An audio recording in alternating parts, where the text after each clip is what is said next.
petugas Gubernur Aceh Nova Iriansyah melakukan sidak ke pelabuhan penyeberangan Ulele untuk memastikan bahwa pelayanan kepada calon penumpang tetap berjalan baik meski dalam beberapa hari ini cuaca cenderung ekstrim.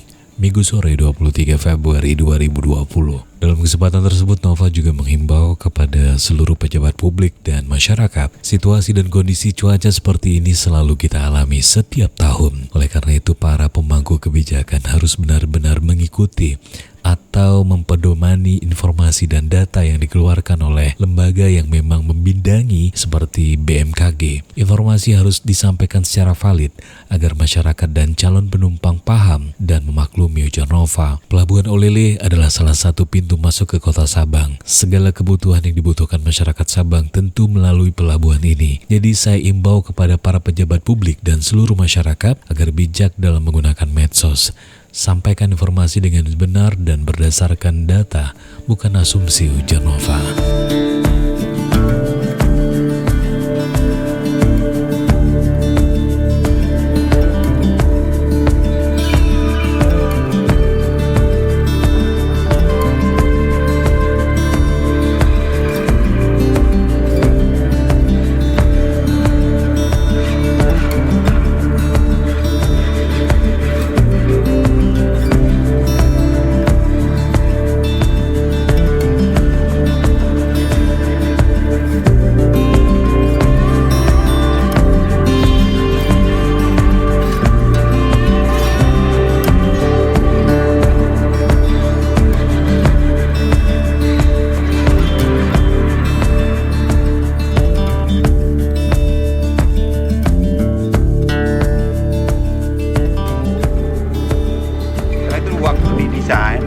Di perencanaannya sudah dipelajari karakter ombak, karakter angin, karakter alamnya, termasuk perilaku dan okupansi penumpangnya. Jadi yang 600 GT itu gross tonnage, satuan untuk besar kapal. Nah, yang 1.100 untuk Ulele ke Balohan. Yang 1.300 yang terbesar itu untuk dari Labuan Haji ke Sinabang atau dari Kuala Bubon ke Sinabang. Itu harus clear itu. Nah, ini sudah diklarifikasi sebenarnya itu. Tidak ada gubernur atau kadis itu memindah-mindah kapal yang sudah desain. Tidak bisa itu. Tolong jurnalistik mengklarifikasi, nggak boleh sudah didesain untuk Ulele Sabang terus dipindah ke sana, nggak bisa itu udah clear. 1.100 yang Ulele Balohan. Itu salah satu menjawab pertanyaan itu. Kita akan mengoperasikan kapal yang lebih besar, lebih baru, lebih canggih. Nah, yang kedua terkait dengan alam, ya kita melawan alam nggak bisa. Nah, kita menyesuaikan. Kalau memang menurut BMKG tidak lagi layak untuk pelayaran dengan karakteristik kapal kita, maka pelayarannya ditunda. Tapi selama ini itu pagi sampai dengan jam 10 itu bisa. Hari ini misalnya kapal cepat yang jam 8 dengan Roro yang jam 8 itu bisa berangkat. Yang dari sana juga begitu. Kita akan berhenti kalau BMKG menginformasikan cuaca tidak layak untuk berlayar. Misalnya tinggi gelombang sudah di atas 2 meter. Nah, itu kita minta aktif BMKG. Di udara juga begitu. Kalau nggak ada izin dari BMKG, Air Traffic Control di pelabuhan udara itu tidak mengizinkan pesawatnya terbang. Nah, kita menyesuaikan dengan alam.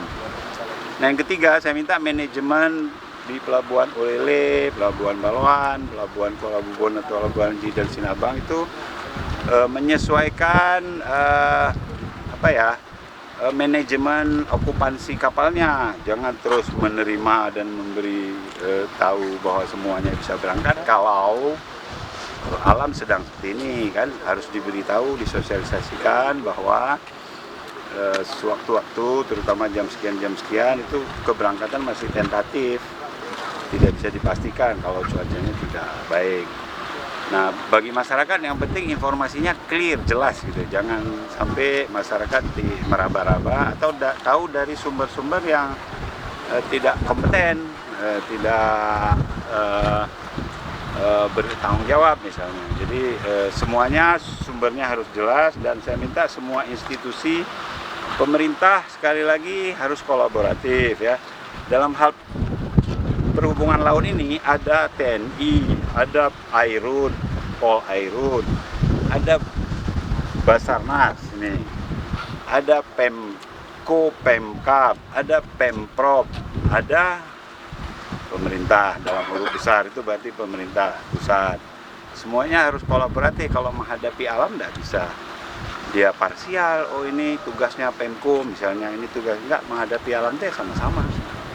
Dan kita iklim begini kan memang ada tiap tahun, jadi nggak usah shock dengan kondisi hari ini, karena tiap tahun kita selalu menghadapi iklim seperti ini kan, cuaca yang seperti ini, dan kita kan punya presiden, punya pengalaman tentang menghadapi ini.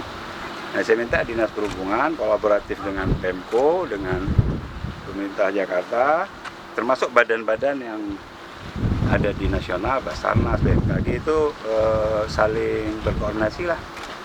Untuk penyesuaian dengan alam itu harus sama-sama. Nah, bagi kita, pemerintah itu kan pelayan masyarakat, yang penting informasi ke masyarakatnya jangan bias, sehingga masyarakat tidak bisa merencanakan aktivitasnya. Kalau informasinya jelas, walaupun tidak berangkat, tapi diberitahukan, masyarakat bisa menyesuaikan kan. Oke, saya pikir itu.